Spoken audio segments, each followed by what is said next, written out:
Okay, so let's start. Thank you so much for joining this session on crime in Latin America, current issues. Today we have the presence of Jamie Ellis. She's a PhD student from the American Military University. We have also the presence of Mahmoud Sanjit. I hope I said it correctly. He's a research associate professor from George Mason University. And we have also presence of John Sullivan. He is an instructor in the Safe Communities Institute from the University of Southern California. And finally, we have the presence of Nathan Jones, associate professor in the Sam Houston State University. And yeah, I will give the word to Jamie Ellis. So wait a second. She will present, sorry for that, the persistence of terrorism and crime in Colombia. Thank you so much. And for all the attendees, please remember you can add your comments and your questions in the Q&A button on the Zoom window. And Jamie, you have the word. Thank you so much to all of you. All right, thank you so much for that introduction. So as he said, I'm Jamie Ellis. I'm currently a doctoral student with the American Public University System or American Military University. So today I wanted to go into a discussion of a case analysis of a dual-hatted criminal terrorist group in Colombia. And specifically, I wanted to look at the emergence or persistence of dissident groups that came from the FARC, right, the Revolutionary Armed Forces of Colombia. This topic is actually very near and dear to my heart because my husband is actually from Latin America. And also, as a U.S. military member, he's deployed to Colombia in support of counterterrorism, counter-narcotics missions, specifically dealing with the FARC and ELN. So when looking at this topic, the research question that we wanted to pursue in this research was to investigate why, even though a peace agreement was signed between the Colombian government and the FARC group in 2016, why there's still a continuance or reemergence of this dual-hatted criminal terrorist organization, the FARC dissident groups. Why is this still persisting? So that's what we wanted to go into today. So first, I'll walk you through a quick introduction of the FARC group, the original FARC. Then we'll look at the post-peace agreement and the rise of the dissident groups that emerged off of the FARC. And then we'll look at some political psychology theories because we want to examine this problem set from a non-traditional method, a non-military, non-traditional method, which is going to be using a political psychology lens.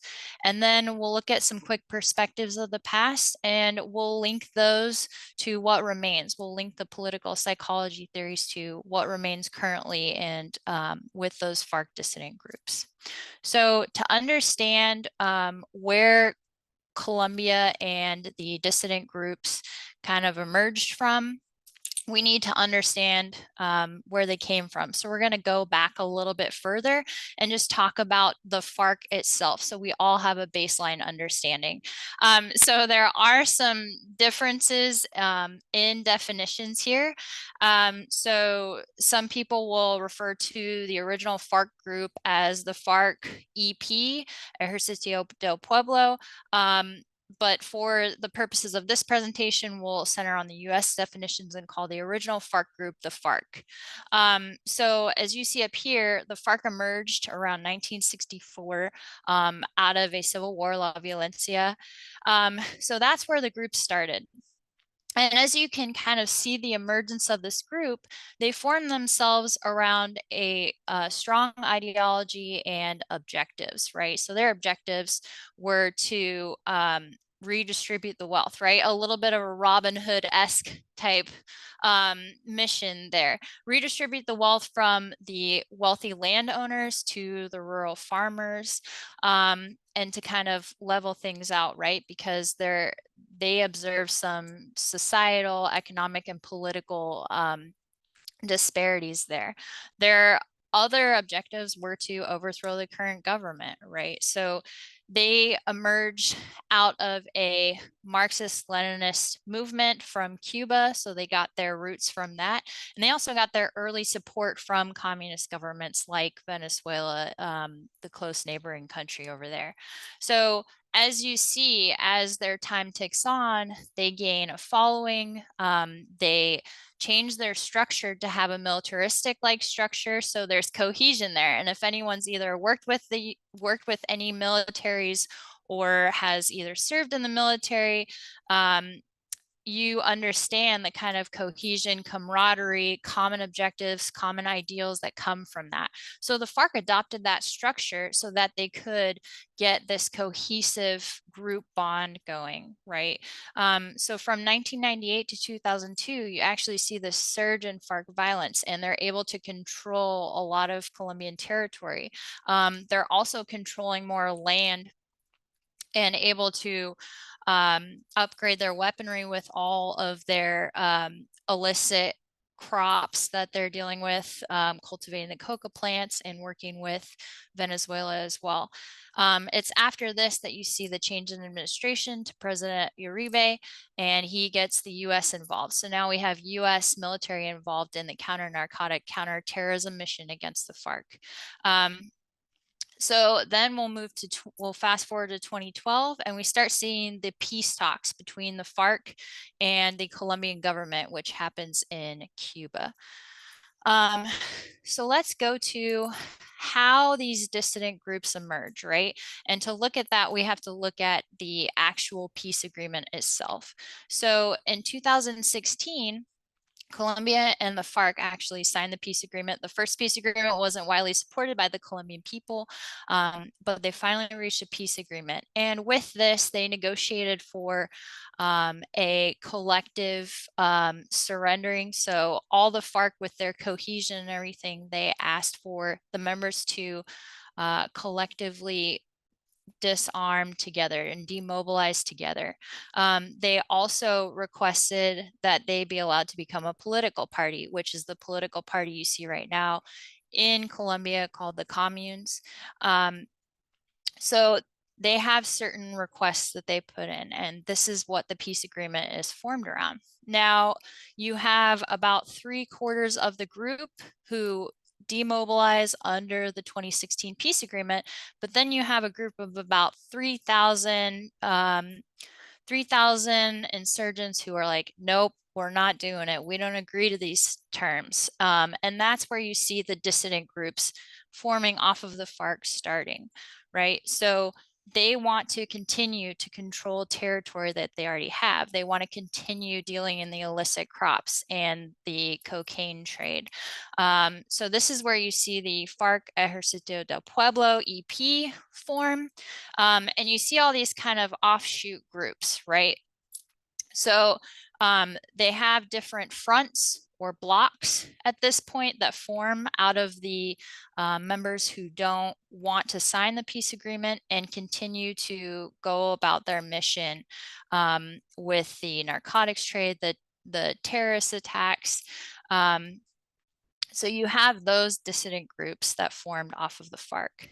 Now, we have another regime change in 2018 for the Colombian government, and then you start to see the peace agreement terms fizzle out, for lack of a better term. So one of the key negotiators, who was also serving in the Colombian House of Representatives, one of the key negotiators for the FARC, who was a former FARC member, is actually the person who moves to start this other major FARC dissident group called La Segunda Marquetalia. And you can see him pictured up here. His alias is Ivan Marquez. So he moves to start this group, Segunda Marketalia, based on the principles that the peace agreement terms were not followed by the administration, by the Colombian government, and there were multiple former insurgents who were getting killed or disappearing, which also wasn't part of the peace agreement terms, and the political party that the FARC formed, the communes, were having limited impact in the Colombian government. In addition, the economic reforms that were promised never actualized into the rural areas, which was part of the agreement, that they needed more economic input in those areas that the FARC came from. So as we continue on, let's look at this problem set from a political psychology lens, right? This is the non-traditional way that we wanted to look at this problem set to maybe add into the peace conflict literature that's already discussing this problem, right? So when we're looking at this, the peace conflict literature that discusses this problem set, that discusses the FARC and why perhaps there are more dissident groups emerging from the FARC or continuing from the FARC, they discuss each one of these theories individually, right? They use it as a complementary tool to say, oh, well, there are many former FARC members, demobilized members who comment on the lack of identity, lack of individual identity, right? Is where we look at social identity theory, SIT, or they'll use relative deprivation theory, right? The FARC members continue to perpetuate their criminal and terrorist missions based on their perception that they're economically unequal to the rest of society.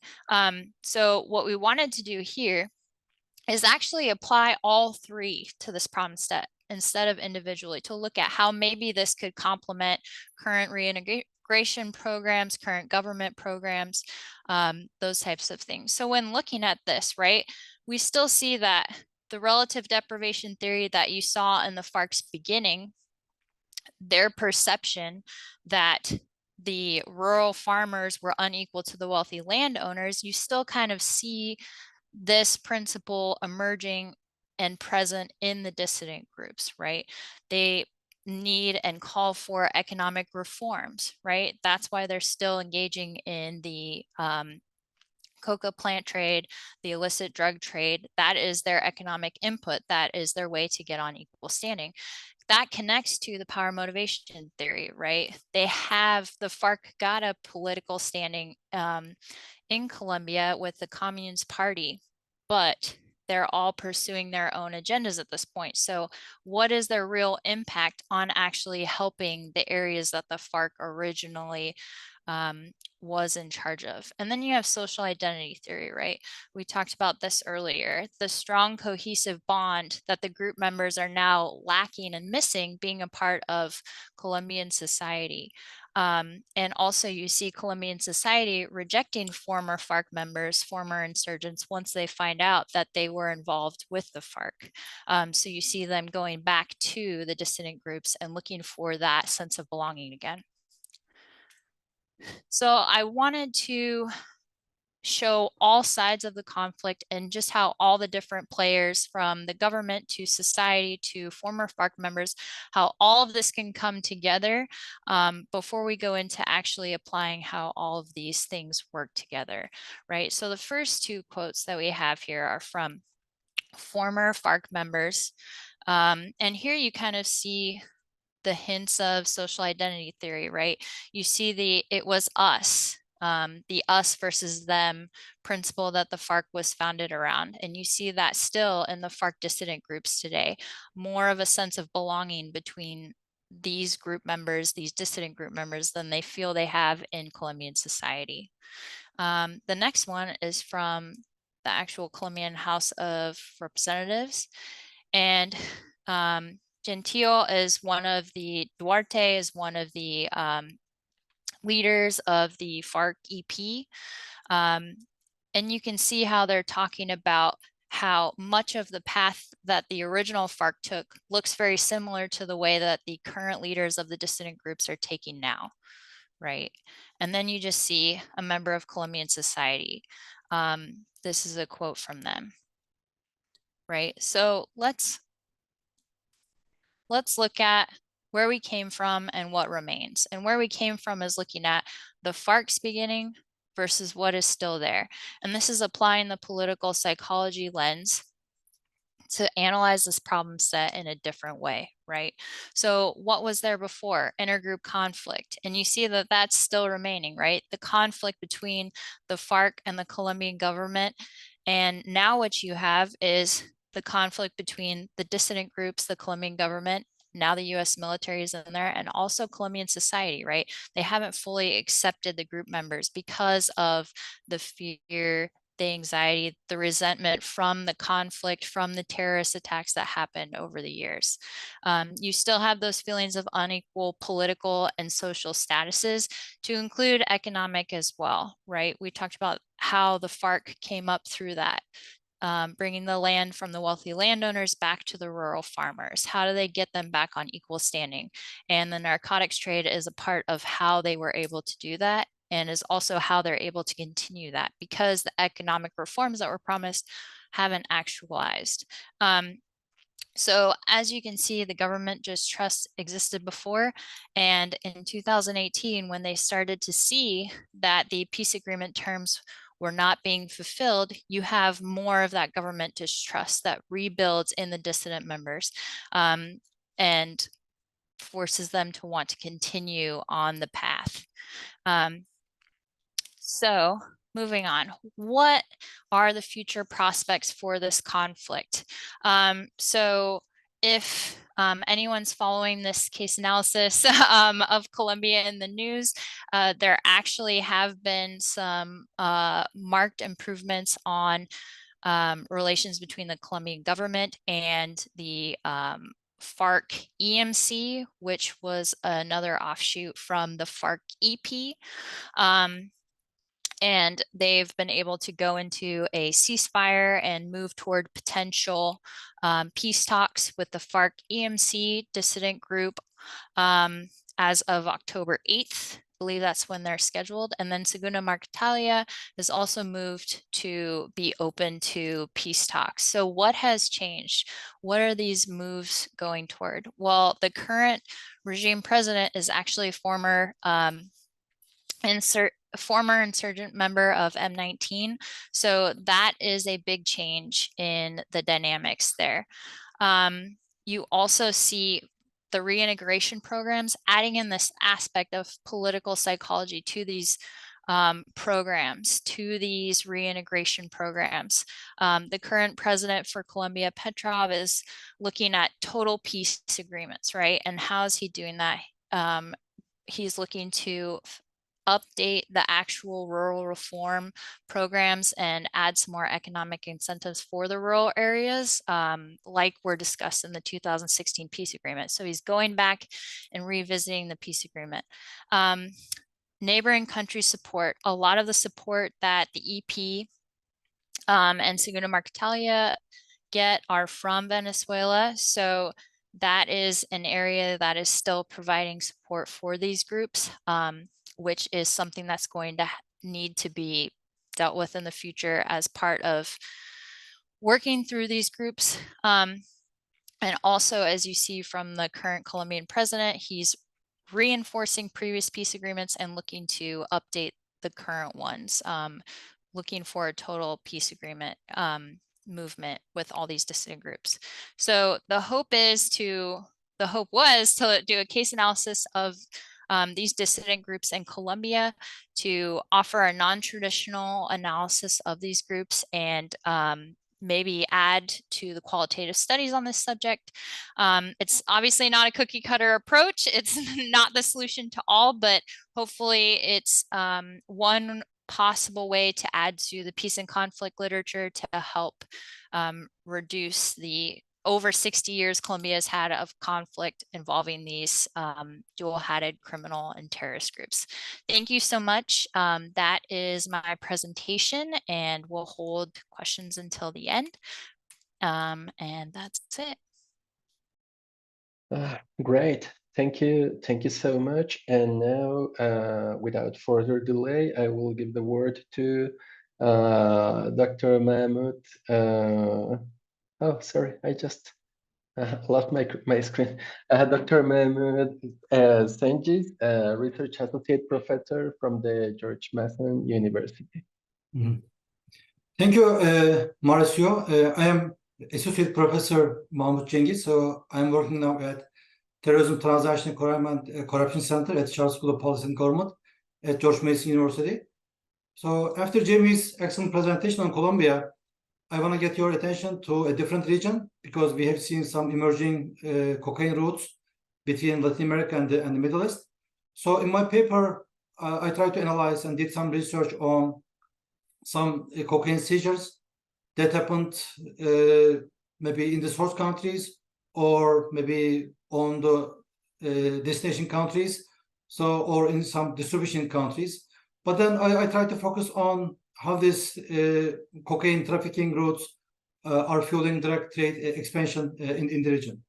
But before that, I want to get your also attention on yesterday's released GTOC Organized Crime Index. So this is 2023 index released yesterday. So you can see here that the world is getting darker in terms of criminality scores, in terms of how organized crimes groups are being active. So in my maybe paper, just two regions, Latin America and the Middle East. So you can see darker regions and darker countries in this countries. So it is a message for us that we need to give our focus on these countries to see what's going on. So in my research, I just wanted to research on one maybe type of organized crime, which is mostly based on the cocaine trade in the region. So also in my paper, I started with the drug trade in the Middle East. So why traffickers prefer especially the Middle East. Of course, and as we all know that these traffickers are resourceful and they are well adapted to new opportunities. Then in the Middle East now, in the last 2 or 3 years, we have seen again increasingly involvement of these criminal groups, their involvement in cocaine, heroin, or in other illicit trade areas.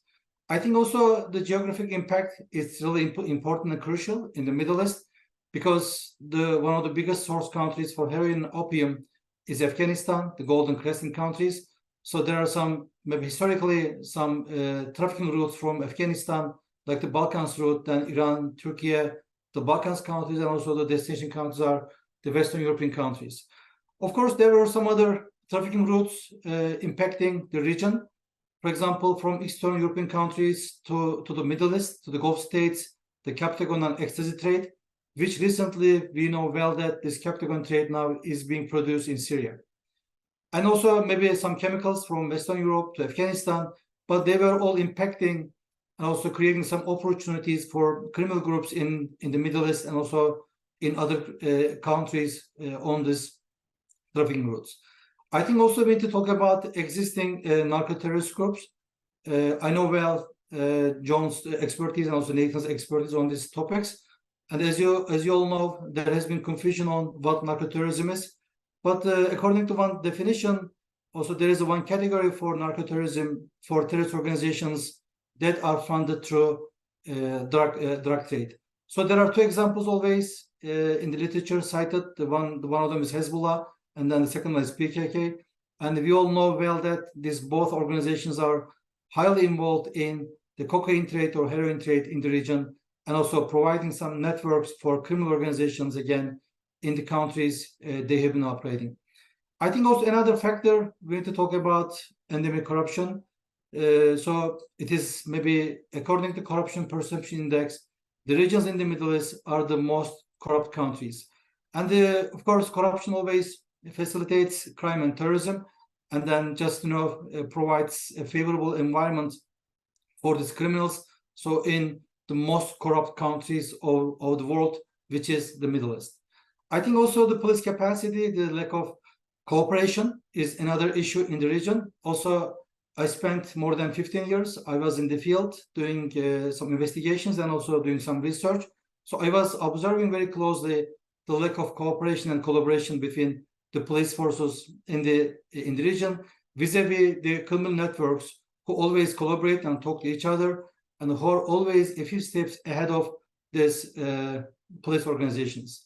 I think also another factor why these traffickers are preferring the Middle East, I think we should look at the conflict zones, because priority is given in the conflict zones to the security, and then traffickers and criminals, they just enjoy the security vacuums and also being focused on the terrorism, and then ignoring to fight against these criminal issues in the region. So ongoing civil wars in Yemen and Syria, especially Syria, deserves a special attention, because this Captagon trade and also some other maybe chemicals now have been produced in Syria, and also traffic to Gulf states.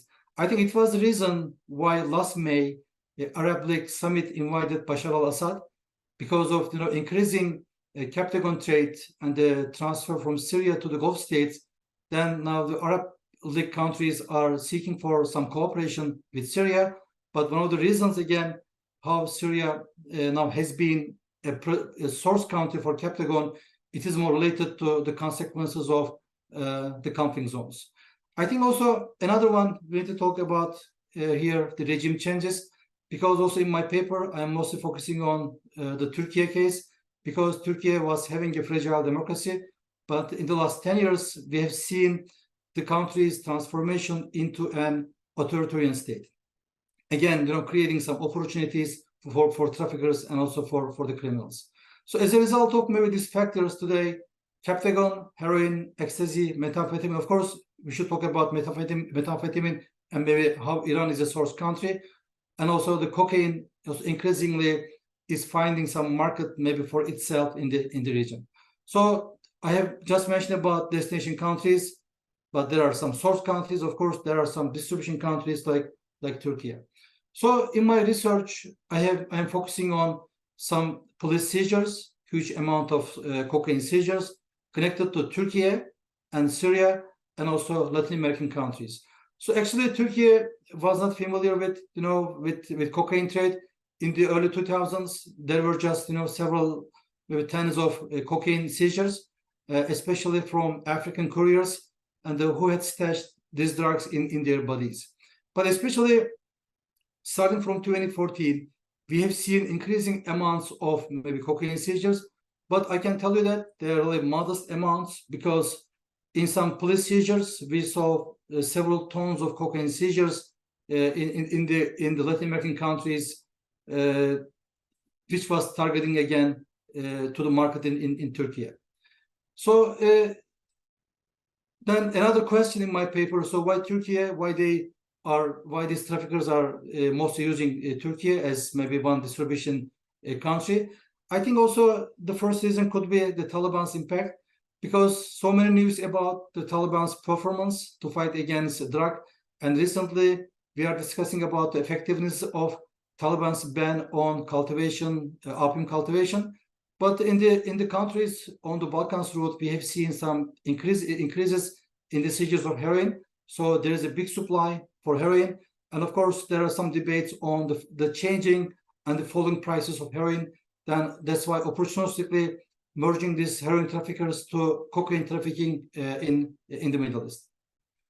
I think also in the next slide I will show you where these seizures happened between Turkey and Latin America.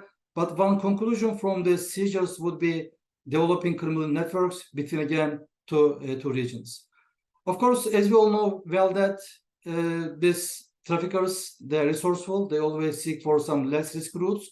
So as a result of increasing US and EU countries' operations targeting these drug cartels, so again, we recently saw the efforts of traffickers seeking for less risk routes and ending up especially in the region in the Middle East. I think more specifically in the context of Turkey, we should talk about the impacts of December 17 and December 25th corruption scandals that implicated the country's president and the several ministers, also which was based on some solid evidence showing that how these people, the government people, stole millions of dollars from Turkey's people. And as a result of these scandals, rather than deepening the investigations, the government chose the path of retaliations. Then after these operations, the government purged, of course, in addition to 2016 suspicious military coup attempt from the Turkish police unit, 40,000 police officers were purged. So the government didn't care about losing institutional memory, institutional culture, and institutional knowledge, just for the sake of protection. Again, just to retaliate from these officers. In those years, 95% of the maybe narcotics division and more than 90% of terrorism division, they all got purged. I think after that, we have seen again the fast transformation of the country into an authoritarian and then ending up like a kleptocratic state. So today, as mentioned in yesterday's Organized Crime 2020 Index, in today's Turkey, no prosecutors, no judges, and no police officers can dare to do any investigations targeting the government people or the politicians. I think also maybe this is another result of these scandals. And I have just checked the Corruption Perception Index, and Turkey dropped from the rank of 54 in 2012 to 106 in 2022. Of course, all of these changes are just creating some opportunities for traffickers. That's why we have seen recently this increasing amount of cocaine seizures in the region. I think also more specifically, it got my attention to see some Turkish companies, wherever they are opening and running some ports, like in Ecuador or Peru. So we have seen, the transfer of this cocaine from these ports run by these Turkish companies. So also when I look at it again, the owners of these Turkish companies, I have seen that they are the corrupt businessmen, again, working under the government. I think also the last factor would be ongoing suspicious governmental relations between Turkey and Venezuela, because there happened, like as you saw in the slide, some also cocaine seizures in Venezuela. So there is already some illicit gold trade between Turkey and Venezuela, but most recently again we have seen this involvement of cocaine traffickers, especially in the region. So here I don't want to go into details, but these are all showing us, the seizures are all showing us the active networks between the two regions. So for example, in 2017, some arrests and also some investigations in Paraguay, then 2018 Venezuela, in 2020 Colombia, and then Panama again, 2021 Turkish custom officials seized 1.3 metric tons of cocaine, and another maybe one like more than 400 kilograms into separate operations in 2021.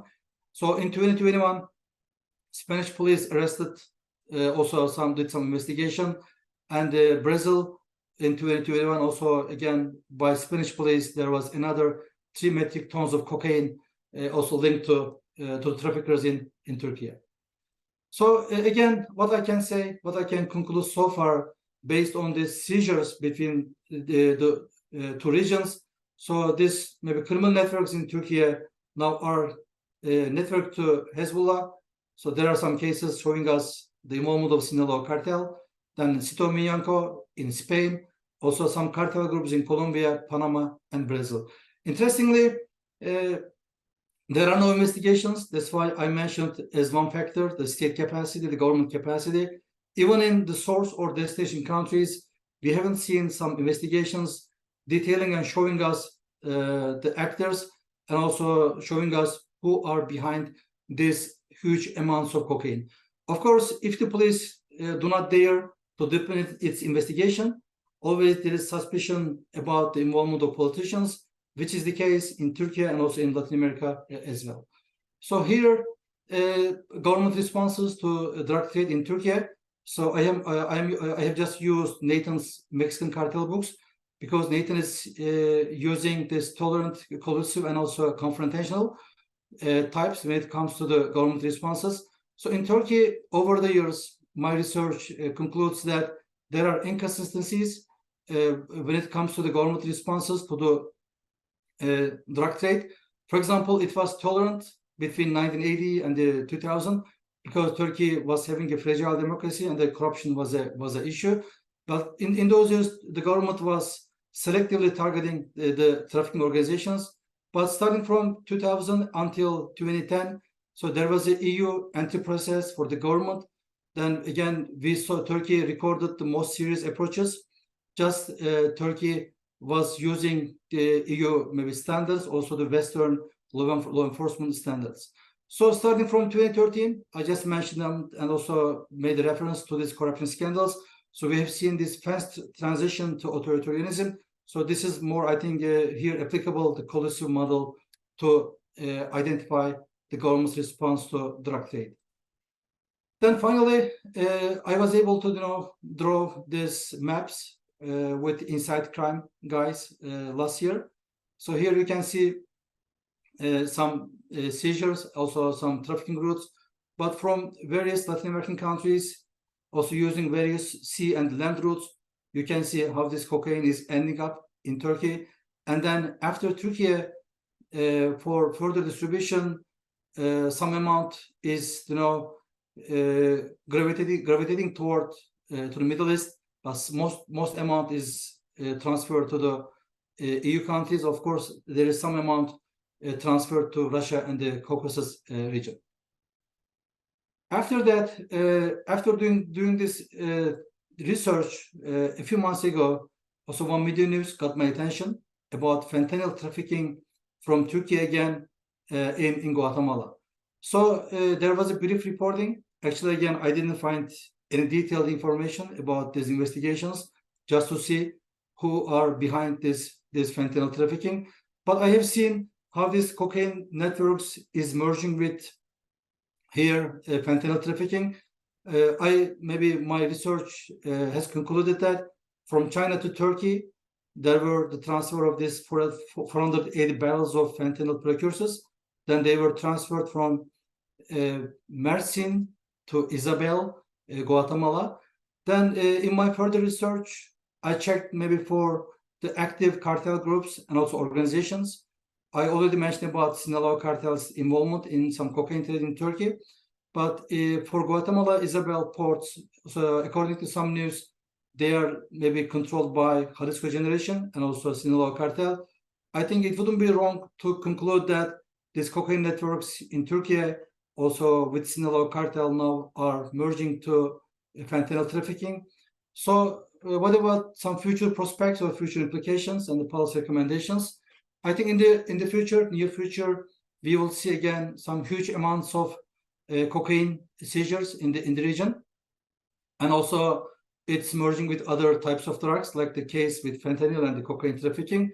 So when it comes to policy recommendations, I don't think that we can be optimistic in the short term, because unless you change the government's mentality, the government's approaches, fixing corruption, fixing this police capacity and the police cooperation, we'll just see how these traffickers, are benefiting from the security vacuums, also how they are making money in the region. So thank you.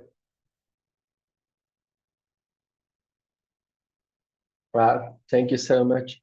We are having a lot of material for questions, comments, discussion even.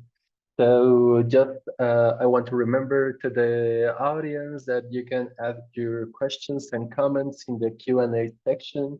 This is a perfect time before we hear our last presentation and go to the conversation, okay? So now I pass the word to John Sullivan and Nathan Jones.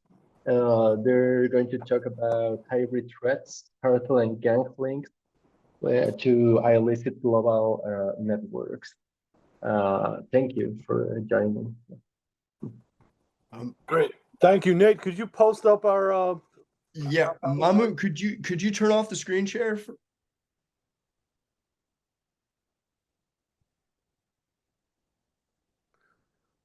Okay. Thank you. And let me get this posted here. Yeah, while you're doing that, I'd like to start by complimenting Jamie Ellis and Mahmoud Cengiz on their presentations. They actually segue directly into what we're talking about very nicely and help to illustrate the range of networking that we need to look at. Overarching, before we jump into the presentation, I'd say there, bottom line up front, two major issues: corruption and transnational criminal networks. networks are at the core of this. I'm going to start the brief. And then after I get some preliminary discussion together, I'm going to pass it on to Nate to discuss.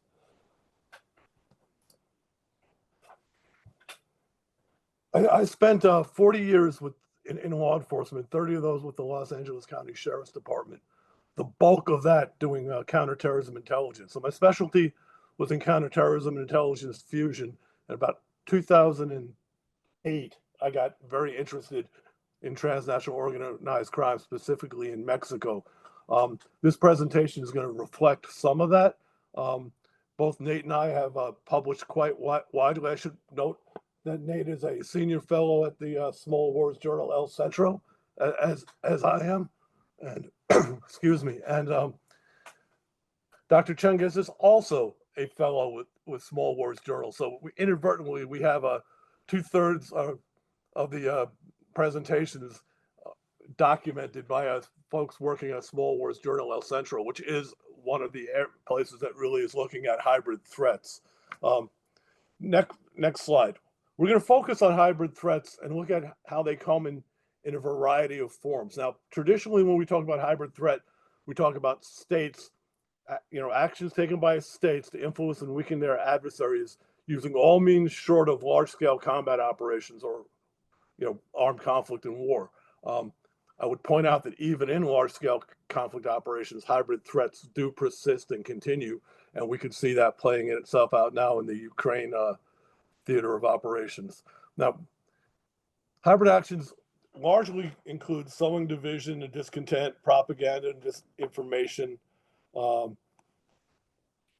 They look to weaken state institutions, and we often see corruption as as I mentioned, one of the core components of a hybrid campaign. We see cyber attacks as a component of the hybrid campaign. We're starting to actually see some organized crime groups move into the cyber realm at a greater level. And hybrid threats often use organized crime and gang as proxies, using arms trafficking, drug trafficking, human trafficking, and stimulating forced migration. Now, when we go back one slide, when we talk about transnational networks, criminal illicit networks, which is our focus here, and we're going to focus on Latin America, but I point out that these are transnational in nature, and Latin America is, as Dr. Cengiz has shown in his presentation, part of that global illicit network of trade, something that we have often called dark globalization, if you look at some of the literature. So we're going to talk about hybrid threats. We're going to talk about transnational network alliances using a narrow set of case studies. And then we're going to talk about state criminal and insurgent cooperation and the use of proxies. Now, we can move to the next one.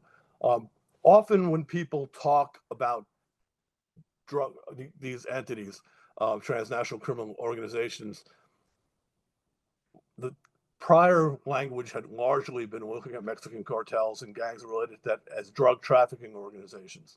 That has morphed and changed because these are really polycrime organizations engaged in a range of activities such as resource extraction, oil, like Huachicoleo, in Venezuela, in Brazil, in Mexico, indeed in parts of Africa, criminal enterprises extract resources, wildlife, the trade in ivory, timber, minerals, organized robberies or brigandage, such as we see in what they call the Novo Congresal in Brazil, a range of large raiding activity challenging the state and stimulating criminal governance. Piracy would fit in this realm. Human trafficking is certainly one of the big pieces. This occurs at all levels of government, national level, sub-state level. So if you're in a federal republic like Mexico, it would be at the individual states, at municipal levels, and obviously there are cross-border and transnational activities. Now, some of the discussion we provide in our paper is a very, very brief discussion of the literature. We look at third-generation gang theory, which is instructive because a lot of the gangs engaged in connections with more sophisticated organized crime groups occur in that third generation. So the basic premise was that there were 3 generations of gangs, street gangs, and as well as street gangs linking into prison street gang complexes. The first generation was a turf gang with a very limited scope of internationalization, so they operated in neighborhoods, limited political activity, and less sophistication.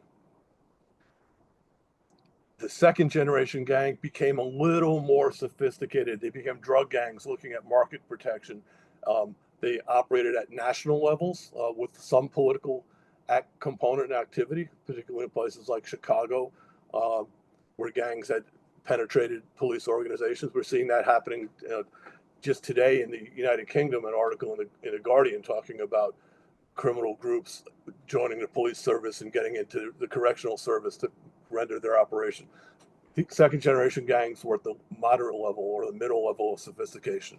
The third generation gang, when I articulated that theory initially in the late 1990s, we were looking at mercenary and or political capability. And at the time, it was a future projection. I would argue now, nearly 25 years later, the theory has some substance and links into criminal insurgency. We also rely upon Lupsch's predatory, parasitic, and symbiotic models. We look at organized crime having a state transformation or state reconfiguration component, really looking at the work of Charles Tilly and how organized crime groups were able to change the political arrangement. And indeed, criminal insurgency is not talking about a gang or organized crime group taking over the state. It's talking about how they changed the nature of the state. And we would call some of the conflict, the violent conflict there, war crimes, crime wars. They may include war crimes, but crime wars or criminal insurgency. Next slide. Okay. Now, who are the actors that we look at in the paper? We look at state actors, Russia, China, Iran. We're going to specifically look at Venezuela in depth. We briefly discussed the Novo Congresso in Brazil. We briefly discuss MS-13 and Barrio 18, the Maras, if you will, in Central America. And they are globally linked. And I would argue that is an early case discussion of how network criminal enterprises start to mature and morph. We look at the Sinaloa cartel and the cartel Jalisco Nueva Generación in Mexico, briefly. Nate's going to discuss the FARC, ELN, and the cartel of the Suns in Venezuela. I'll briefly mention the Crips and Bloods in Brazil, in Belize rather, and the Brazilian gangs, the PCC, the Comando Vermelho, and others. One of the interesting groups that is consistent in this global illicit network is the Calabrian Ndrangheta, which may be the strongest traditional mafia in the mix, and highly networked and complex, worthy of several hundred papers on their own. We'll briefly mention the FARC and the Bakrim in Colombia, kind of giving some color commentary, if you will, to Jamie Ellis's work. That is a nice serendipity. And we'll talk a little bit about how the PCC has been operating in Paraguay. Next. Okay, now Dr. Jones and I, together with a couple of colleagues, using data from Lantia Consultadores in Mexico, Eduardo Guerrero's work, did a detailed case study of the dark networks in Mexico. And this will take, just to go through this slide would take our entire time. But we found that there were two major network nodes, the Sinaloa cartel and the CJNG, and there were some intermediate actors. So that's one of the things I would take a look at our paper on dark network alliances in Mexico. It's been published at the Journal of Strategic Security. Next slide. We then briefly talk about how hybrid threats are being influenced in large measure by the fentanyl trade. And I was pleased to see Mahmoud mention that in his work. I'm going to have to cite that because Dr. Jones and I next month are doing a panel at the 24-hour conference on transnational organized crime on fentanyl and third generation gangs in specific. Clearly in the US discussion, Mexico is the main player in the political discourse. That's actually not the real case, but Mexico is certainly a pivotal player. We see that a range of criminal enterprises are engaged in the fentanyl trade, from retail drug dealers through criminal cartels, drug cartels, if you would use that terminology, engaged in the dissemination. We see specialty criminal enterprises on the Chinese side, and some long-term links to traditional organized crime triads, etc. Often precursor product come from China into Canada, and then from Canada down into the US. Some of it stays in Canada. Some comes directly to the United States. Some goes to Mexico, is processed and moved into the United States. And we're starting to see India jump into this trade as well. So that's kind of a future metastasization, if you will, of the illicit networks. Next slide.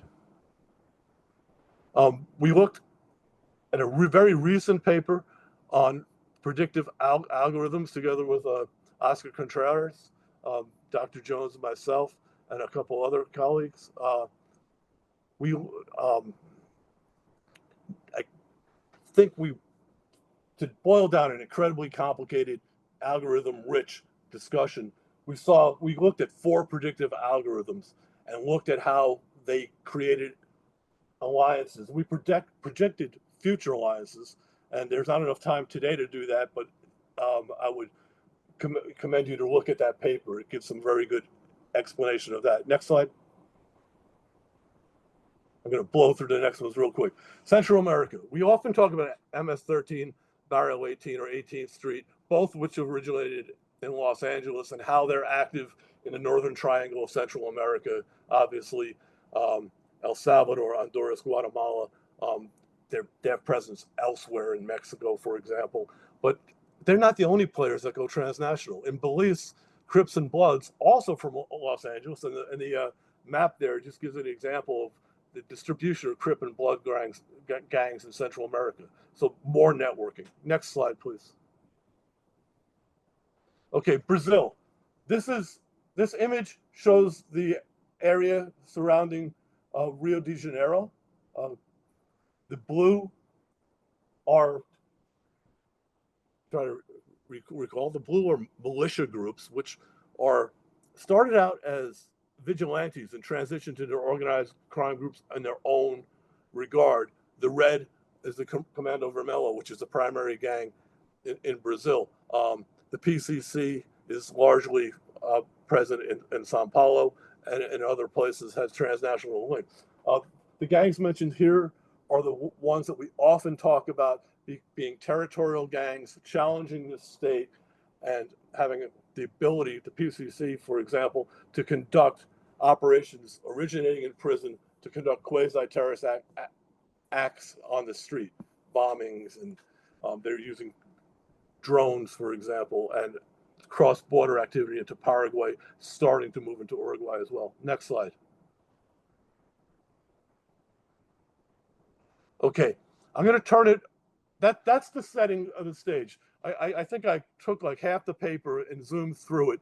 There's a bit more. There's a lot of depth in the paper, which we will publish at some point in the near future after we get some peer review going. But I'm going to pass it on to Nate to talk about the case we looked at, to specifically look at the use of social network analysis as a tool to understand how transnational links occurred in Venezuela.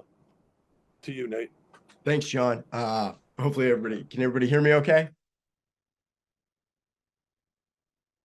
Yes, yes, we can hear you.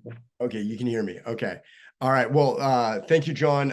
That was a great introduction. And this panel is perfect because we have linkages here with every topic. Mahmoud Cengiz, Jamie Ellis's paper.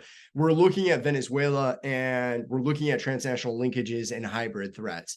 And we decided that what we wanted to do was use social network analysis and demonstrate how social network analysis can be used to look at some of these international linkages and visually represent them, and then also go into some more in-depth exploratory analysis, which is in the paper, which we plan on submitting for peer review. We won't go super in-depth here. So in the Venezuela case, we're looking at 7 different court cases that primarily indictments that were conspiracy indictments laid out by the U.S. Department of Justice in March of 2020. And if you're interested in them, here, this is a table that includes them and is included in the paper. And from there, we coded that into an edge list, which can be used for social network analysis.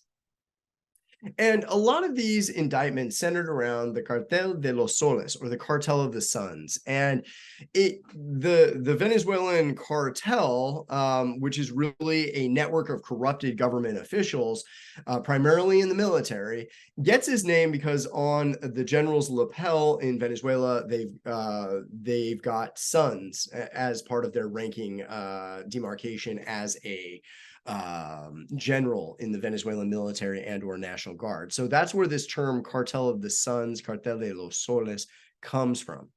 It's got significant military participation and high-level government involvement. We're going to see names you will recognize, heads of state, on some of these charts as depicted by U.S. Department of Justice indictments. It's heavily involved in cocaine trafficking, but that's what we know of. There may be significant other trafficking going on, and we certainly know that there's cross-border oil trafficking involving FARC, ELN across the Colombia border and in those kind of ungoverned or weakly governed spaces. And this gets to a lot of what Mahmoud Cengiz was describing in terms of state capacity and weak state capacity in these areas. And this Cartel of the Suns has clear relationships with the FARC and ELN as described in U.S. court documents. And so the network that emerges from these 7 indictments actually has about 6 different components to it. So they don't all necessarily tie together. And that could be a sign of missing data. It doesn't mean that they don't necessarily connect to each other. It's that the U.S. government hasn't necessarily put that in their court documents. There may be reasons for that, why they would do that. They not necessarily presenting all of their cases at once or all of the sum total intelligence that they have. But from this visualization, which is in the Fruchterman-Reingold layout based on Gephi, here we can start to see an overview of the overarching components. And we see 2 particular components of interest. Here we see in the center, we see Maduro. And these nodes are sized based on degree centrality, or the number of ties they have within the network. We also see a strongly connected component over here with strong ties, i.e. significant as measured by repeated ties. And this is something in the social network analysis literature, a classic article going back to Mark Granovetter, on the strength of weak ties. But in this case, we're actually focusing on strong ties, i.e. if somebody calls somebody 100 times, that's a very different connection than somebody who just calls somebody once. And we're going to go and do some subcomponent analysis now on these rather important kind of standout components within this overarching corruption network. And here we're zooming in on what I call the Maduro component. We've got the nodes sized on betweenness centrality. And betweenness centrality is effectively a measure of how often a node or an actor is on the most efficient path between other actors in the network. And so what we do is we size the nodes in the SNA visualization program, social network analysis program known as Gephi, which is an open source program. And we size the nodes based on their position between the centrality within the network. And you'll also notice that the thickness of the lines vary, and that varies based upon their number of ties, so strength of ties. So thicker ties represent actors who have been described in the court documents as communicating with each other more often. And then we have also colored this network by affiliation. So when you see purple here, these are Venezuelan government actors. When you're seeing orange, these are FARC connected actors. And when you're seeing green, you're seeing an actor that is in kind of an interesting category. They've been coded as both FARC and Cartel de los Soles. And they've been described that way in U.S. government documents as being involved in both. So we've essentially shown this network by affiliation and we're using color to rapidly visually represent it. And what we're also clearly seeing is we're seeing that Maduro, the head of state, is deeply embedded within this. And then we're going into the other component. And the other component that we identified quickly from the visualization is a strong component in terms of it's clearly got thicker ties, more regular communication between the members of the subcomponent, as depicted in US government court documents. And we've also color-coded this by affiliation as well. And in this case, pink is representing unaffiliated actors, but green is representing government actors. And we interpret this as unaffiliated actors are actually are some kind of private actor, not necessarily directly involved in the government. But what we're seeing is an incredible interpenetration and coordination between government actors and non-government actors within this drug trafficking focused network. Now, of course, going back to the polycrime issue, they may be involved in lots of other things, but the focus here in this court indictment is on particularly cocaine, but drug trafficking. And now I'd like to hand it back to John to discuss some of the conclusions from our analysis. Cool. Thanks, Nate. This is going to be like the lightning round because the phenomenon we're discussing is global in nature, incredibly complex, and we're just starting to see social network analysis being used as a tool to really understand where this goes. Our colleague Eduardo Salcedo-Albarrán has done some brilliant work in this regard. Oscar Contreras, we mentioned, has done some good work. We're going to want to team up with Mahmoud and do some of this as well. Hybrid threats are frequently mentioned in relation to Russia, China, and Iran. Chinese criminal enterprises are tightly coupled in the public discussion and in clandestine networks with the fentanyl trade and influence operations. Influence operations accompany all of these. Obviously, we chose Venezuela as a case because that's a place where the organized crime and the state have metastasized together in a way to demonstrate how state transition in an Attilian sense may actually work. In China, we see these hybrid actions accompanied by economic development and statecraft. And how do you know when it's legitimate statecraft and how do you know when it's a hybrid threat? That's complicated because it raises a bunch of legal issues, First Amendment issues. All states conduct some type of covert action, at least historically they have. Many states have had long connections with organized crime groups, but the way they're occurring now is actually weakening the state themselves. When we talk to folks in the Partnership for Peace and the NATO community, we largely emphasize how the states drive this and use organized crime as proxies. However, there is the possibility that organized crime can act on its own volition with its own objectives and actually change the state. And I think we are in fact seeing that in Mexico, the Northern Triangle of Central America, El Salvador. There's been an intense state pushback on that. How that will go, I don't know. It's still in process.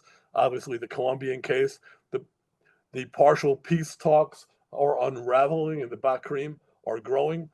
Ex-FARC members are being recruited by the PCC in Brazil and by other criminal enterprises. So we see hybrid threats and strategic crime merging, or hybrid threats using strategic crime and corruption as a mechanism. So therefore, I think we need to really look at in the future at how crime, terrorism, and gang nexuses emerged, operate, and how they unravel. Alliances are key.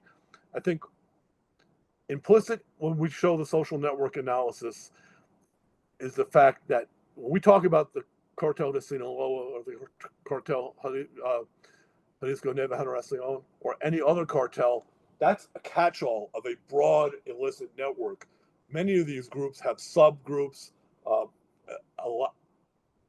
allied groups. If you look at MS-13, we often talked about back in the day about the bloody triangle between Los Angeles, where the gang started, El Salvador, where they got deported and took over the local criminal ecosystem, and Northern Virginia, where they created a node. Well, that bloody triangle now includes from places like Texas, North Carolina, New York, and Massachusetts, with reports of MS-13 operating in other places like Mexico, etc.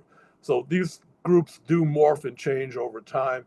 I think there's a bias because of the nature of the state system to look at hierarchical networks as being more of a threat than distributed full channel networks, which is kind of what we're starting to see emerge here in the literature that we've briefly reviewed. So I think there's a lot more work to be done. I thank everybody for giving us the chance to give this kind of thumbnail view of our continuing research, because we're not done. Thank you. And I'd like to chime in and just give special thanks to my research assistant and teaching assistant, Christian Pamphile, who coded the court documents into an edge list for us and included also a node list with affiliations. And here we have some selected references. We talked a little bit about Niels Gilman and deviant globalization or dark globalization. You saw some slides from our previous work and Oscar Contreras' work, an amazing graduate student about finishing up his PhD at UCLA. You're going to hear more from him in the future. Lupsha, some classic articles. So I'm going to end it there and stop the screen share and open it up to questions. Perfect. Thank you so much to all of you for this amazing panorama of the region and beyond, right? So yeah, we have a few minutes for comments, questions. Right now, we don't have any of those, so I encourage the attendees to write down your thoughts on this. And of course, if between the panelists wants to ask something one to another or just puntualize some issues, be my guest. Here, since no one's chimed in yet, let me just pose a question to Mahmoud. Mahmoud, you talk about links to the Middle East, and you gave some good example of links back to Turkey.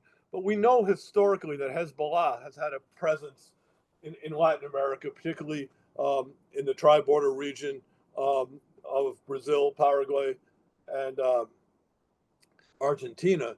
And we know that Hezbollah has had links with the Iranian government and with the Venezuelan government at varying times. What do you think about how Hezbollah may be exploiting its criminal networks?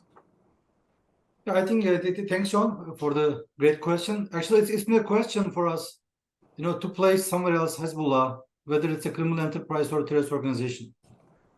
So Hezbollah is involved in terrorism, act of terrorism. So Hezbollah maybe has been part of like this conflict, like a surrogate organizations of IRGC in Yemen and Syria. Also, Hezbollah is involved in, as you mentioned, in tri-border region, cocaine trade. Of course, it's networking with Mexican cartels. Of course, we know well that Hezbollah also is involved in, cigarette smuggling.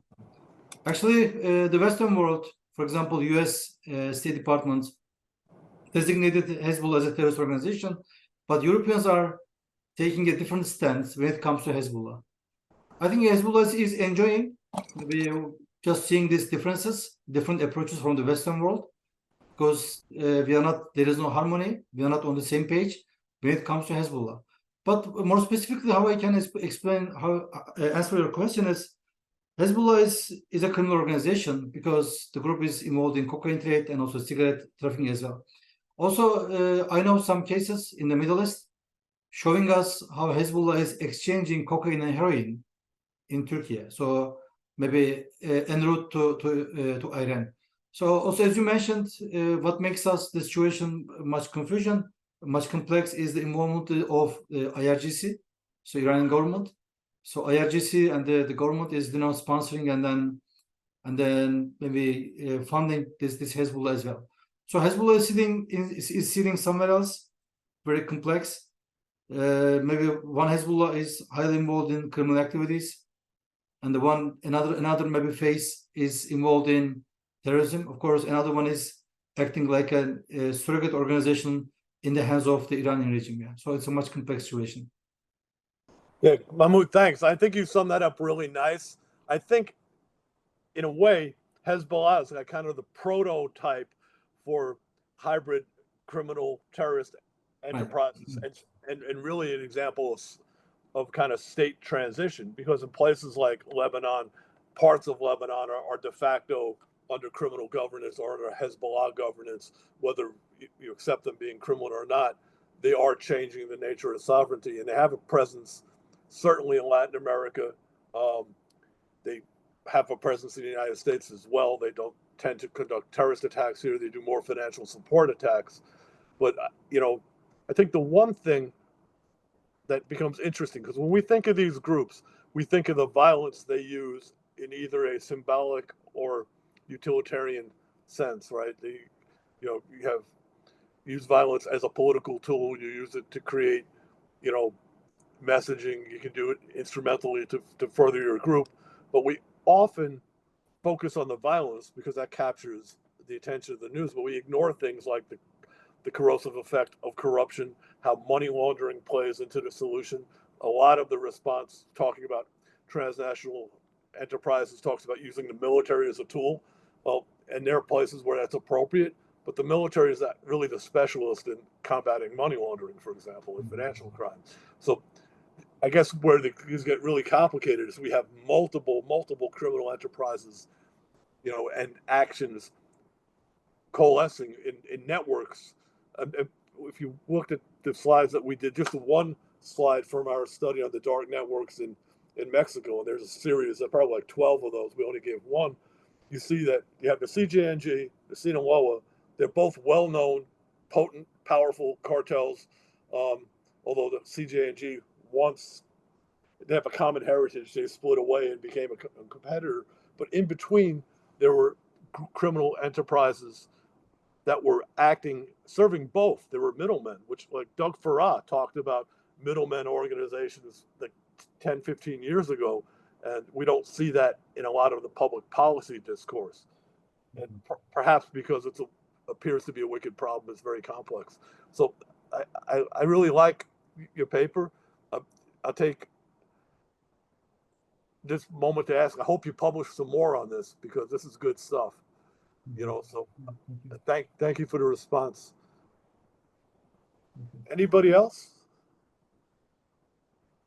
After listening to your hybrid model, so John and Nathan, I have thought about ELN, because at Rec Center at George Mason University, we process data for State Department about terrorist organizations. So we are covering the entire world, including Latin America, but always it's been a challenge for us, to differentiate the act of violence when it comes to classifications by criminals or terrorist organizations. Because we all know well that they all end up in cocaine. Maybe they're hybrid organizations, they're acting like a gang group or maybe cocaine group, but somewhere else you can see their intersection with terrorism. I think recently we have seen again these transformations with the ELN, but it is still in the State Department, FTO, maybe terrorist organization list. But I think in the near future, we can expect to see again the very similar process for ELN like FARC. So in your hybrid model, where do you place this ELN? Yeah, I think needs to be more work there. I think part of the problem comes when you do conflict categorization. There are some, and I've heard it in more than one response to a briefing, that would say criminal organizations can't wage armed conflict, and that's not supported in the international law. That if you look at the body of international humanitarian law put through like the various tribunals, like that out of the Balkan wars, show that criminal enterprises can wage war.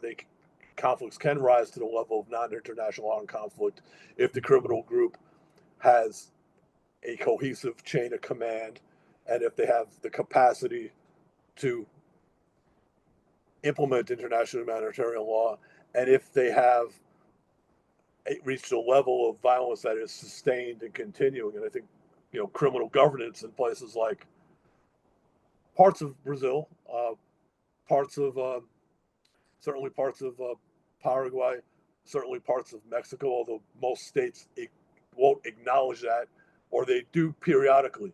Colombia's had issues with criminal governance. Venezuela, I mean, the places kind of meshed together.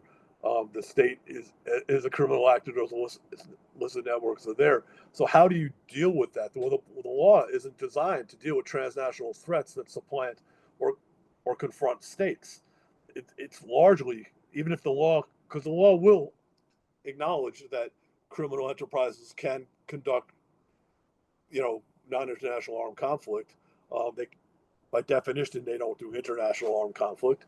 But it's hard because the body of law there, the practice isn't there. There are biases that eliminate it. And states don't like to admit that they've failed in their battle against criminal enterprises. And that ties into corruption because in some cases, without getting overly specific, government officials are helping orchestrate the criminal enterprise. I mean, Mexican cartels were founded by, the entire current network of criminal cartels in Mexico descend back to El Padrino. They go back to Angel Felix back in the day, right? And but that's uncomfortable. You don't want to say that a Mexican cop created the criminal enterprise network and has penetrated large parts of the government. Although Calderon, when he started the what we call some people call the drug war in Mexico, said he intervened in Michoacan because the state lost control. You see him in the press later on saying, "Well, we never lost control of anywhere," which is a dubious pronouncement, but I understand why a state would do that. So very, very complicated. I mean, I think Colombia has often been used as an example of the right way to combat a criminal insurgency or criminal groups waging political insurgency and engage in organized crime or whichever formulation you like, except yet we're still in Colombia. I think when the Colombian civil wars first started, I was 5 years old, and not its ebbs and flows. The Merida Initiative in Mexico tried to model some of that, but it had, I'm not going to say no success, but limited long-term success because these are very complicated. I wonder if Jamie Ellis is still on, if she wanted to weigh in on how she sees these linkages working in Colombia. Yes, I'm still on. So thank you for all your guys' presentations. It is serendipitous that all of ours link together, and that's great work that you guys have mapping out all of those organizations. And I know you say there's still some areas to be explored, especially with ELN, but it seems like you all have covered a lot of those. So with the linkages, I actually looked specifically over to Venezuela and ELN and just how they're supporting them. So I think actually the Colombian government is moving in a way to kind of help ebb the dissident groups in Colombia. Making the overtures to total peace and actually looking to make good on some of the peace agreement terms that have kind of been dated a little bit and expired. But from that, though, you're seeing some increase, at least I saw recently, some increase in ELN numbers. So I don't know if that's where the flow is going to come from if the FARC dissident groups start working on the peace agreements and that ebbs. So it's interesting to see how the links between some groups when they're, decreasing in their numbers and ELN's numbers are going up. Is that because ELN is getting more support from the groups in Venezuela or, the links to the Middle Eastern groups? I don't know. I'd say that's more for your guys's expertise than mine, since I've focused specifically on Colombia. But to me, it's interesting to see how their numbers are going up and I don't know if that's because of what you guys have seen. So Yeah, thanks. No, this is incredibly complicated. I know we did some work. Nate and I just published a paper over at the Baker Institute together with Oscar Contreras. I'm trying to remember, Chris Callahan and Dan Weiss, predicting future alliances. That's one of the quad set of you know, network arrangements we briefly discussed. I think similar work could in fact be done looking at Colombia, looking at the various Bakrim and faction groups that are emerging both out of the ELN and out of the FARC, and how they look.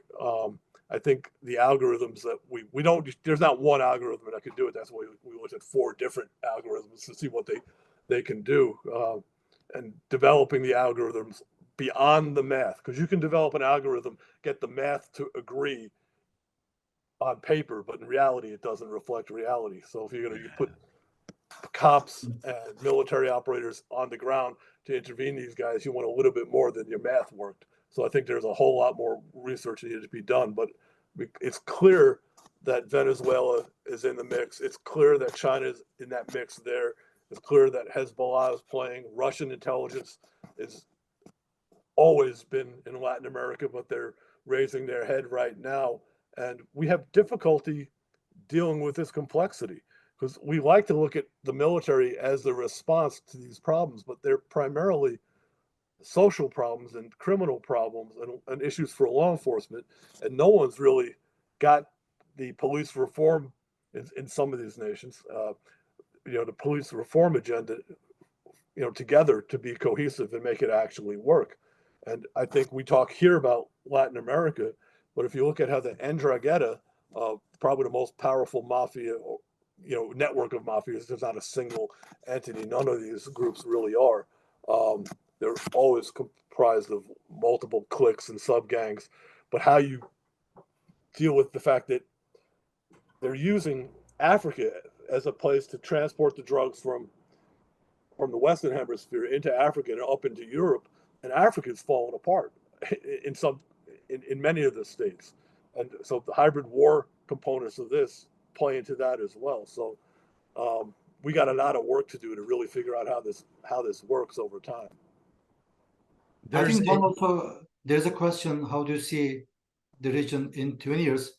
If I can just mention about my recent article published at Small War Journal El Centro. So using our data, I tried to write about Colombia, because FARC negotiations and ELN negotiations. Of course, maybe I can share our data, Jamie, with you. Maybe you can use in your research. I think that this is Colombia and then the terrorism data. I think also what I have seen is that I think all groups, I think without an exception, even though they are hybrid terrorist gangs or criminal organizations, but they are all involved in the cocaine trade. So in the coming 20 years, I can say that maybe these groups, they can be distanced to terrorism and maybe avoiding or giving up pursuing their terrorist ideologies, and just competing with each other to be a power of maybe cocaine organization in the region. So this is my expectation. Cool. Hey, Nate, did you want to address the question about how do we see the region developing in 20 years? I'm sorry to be very pessimistic, but I see more criminality and I see more interpenetration of the state. And the number I always go back to vis-a-vis Mexico is 16%. The Mexican government only raises 16% of GDP in tax revenue. And the OECD average, by contrast, is 34%, which means Mexico is taking in tax revenue less than half of what a normal country brings in. And that means there's less money for police, less money for a judicial system, less money for everything that we think about in a market-based society, plus the rule of law, plus democracy.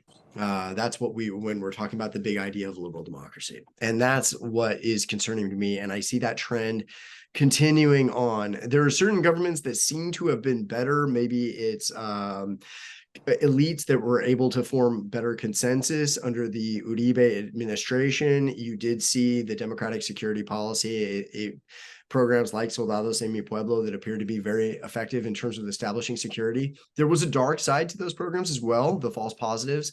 A lot of people were killed. I'm particularly interested, and I want to get an answer from Jamie on one question. And the question is, you got the FARC, you got the ELN, and we've got them as political actors, and we've got them on a continuum as criminal actors. And they're a little bit of both. Where do you see them on that continuum? Because it seems like that splintering, the splinter groups, we can say that they've got political motivations, but what if they're just criminal actors? What do you think? Great question. So what do I think about the political actor versus criminal group spectrum for the FARC and the ELN? So I mean, that's tough because I would say it really is kind of both. I would say more so for the FARC, you just have individual pursuits and objectives, which is what you're seeing with the communes right now. So I would say more so for the FARC, you've got that political actor motivation based on their want and need to be a respected party in the Colombian government. That's not to say that the ELN doesn't have those aspirations, but I see them more toward the criminal group end of the spectrum. So it seems like in the FARC you see all these dissident groups, and feel free to chime in when I'm done talking a bunch, but it seems like with the FARC you have the splinters because the cohesive objectives are no longer there, and everybody's looking to pursue their own agendas, which is why you saw Marquez break off with Segunda Marquetalia in 2019. So that's what I'd say. It's kind of, they're all plotted along different points of that spectrum. Yeah, Jamie, I think you're right, and not just in Colombia. I think when we look at these criminal networks, they're not, fixed in stone. They morph. They ebb and flow. They have splinters. People contest power, and new groups move. I think 25 years ago, the proposition that criminal cartels, which then were always termed as drug cartels, would gain political components, what was an outlier, although certainly insurgency doctrine in the U.S.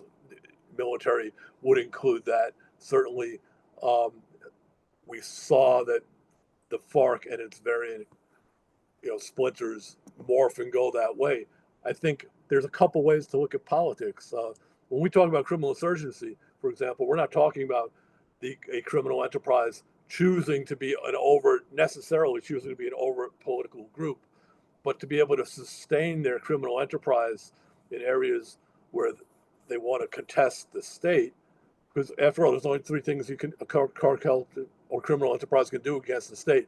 They can avoid the state, that's their first preference. They can co-opt the state through corruption, which works really well. And if that don't work, then you directly confront the state. And there are places where there is direct state confrontation. So very complicated, a moving target, but worth further study and worth getting the policy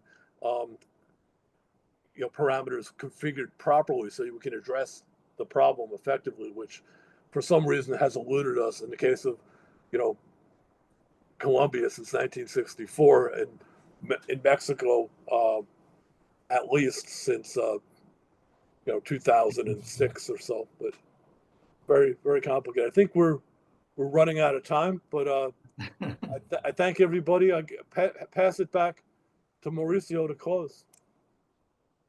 Yes, thank you so much. It was super interesting talk, and well, pretty much that's it. Thank you for your thoughts, your presentation. Also, thank you to the assistant for the questions, and have a lovely evening. Great, thanks. Thank you. Bye-bye. Bye.